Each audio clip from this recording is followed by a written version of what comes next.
ఇక వైసీపీ మంత్రులు చేపట్టిన బస్సు యాత్రపై టీడీపీ రాష్ట్ర అధ్యక్షుడు అచ్చెన్నాయుడు తీవ్ర స్థాయిలో మండిపడ్డారు.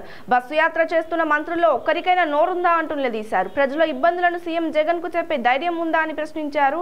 మహానాడుకు పేరు రాకూడదని వైసీపీ బస్సు యాత్ర చేపట్టిందని అచ్చెన్న ఆరోపించారు. అధికారంలోకి వచ్చాక బీసీలకు ఏదైనా మంచి చేశారా అని బస్సు యాత్ర చేస్తున్న మంత్రులను ప్రశ్నించారు. టీడీపీ పాలనలో కుల వృత్తుల వారికి పరికరాలు ఇచ్చి స్వయం ఉపాధి కల్పించామని వివరించారు. ఆ పరికరాలను అర్హులైన వారికి ఇవ్వకుండా జిల్లాల గోదాములలో పడేశారని ఆపేక్షించారు. విదేశాల్లో చదువుకోవాలనుకున్న పేదల పిల్లలకు 10 లక్షల రూపాయలు ఇచ్చిన విషయాన్ని గుర్తు చేశారు. దేశంలో ప్రపంచంలో ఉన్న తెలుగు వారందరికీ సందర్భంగా తెలియజేస్తున్నాను.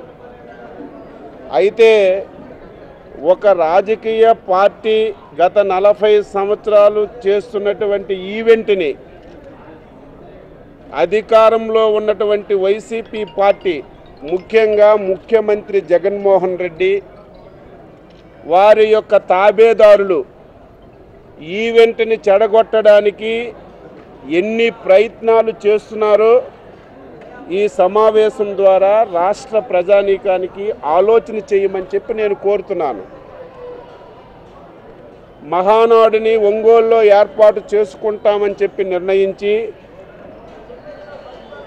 ఒంగోలు పట్టణంలో స్టేడియంని రెంట్కి ఇవ్వమని చెప్పి అడిగాం.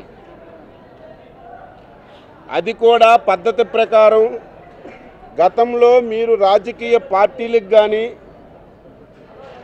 ప్రైవేట్ కార్యక్రమాలకు కానీ ఇస్తున్నటువంటి విధానంలోనే మేము డబ్బు కట్టి రెంట్కి తీసుకుంటామంటే ఇస్తామని చెప్పి ఒక పద్ధతి ప్రకారం ముఖ్యమంత్రి కార్యాలయం ఆదేశాలతో కలెక్టర్ గారు ఒత్తిడికి లొంగి మాకు స్టేడియం ఇవ్వమని చెప్పి లేఖ రాశారు.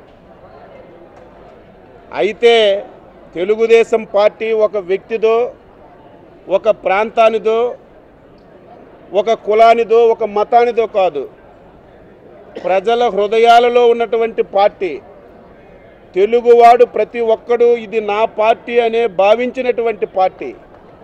ఎప్పుడైతే జగన్మోహన్ రెడ్డి ప్రభుత్వం స్టేడియం ఇవ్వమని చెప్పారో, బోడిగాడు ముఖ్యమంత్రి ఇవ్వడం ఏంటి, మాకు మేమే మా పొలాన్ని ఇస్తాం, మా సహకారాన్ని ఇస్తాం, మా సపోర్ట్ని ఇస్తామని చెప్పి గ్రామస్తులందరూ ముందుకొచ్చి ఈ ప్రాంతాన్ని ఇచ్చి మహానాడు జరుపుకోవడానికి కార్యక్రమాన్ని ఎంపిక చేసుకున్నాం.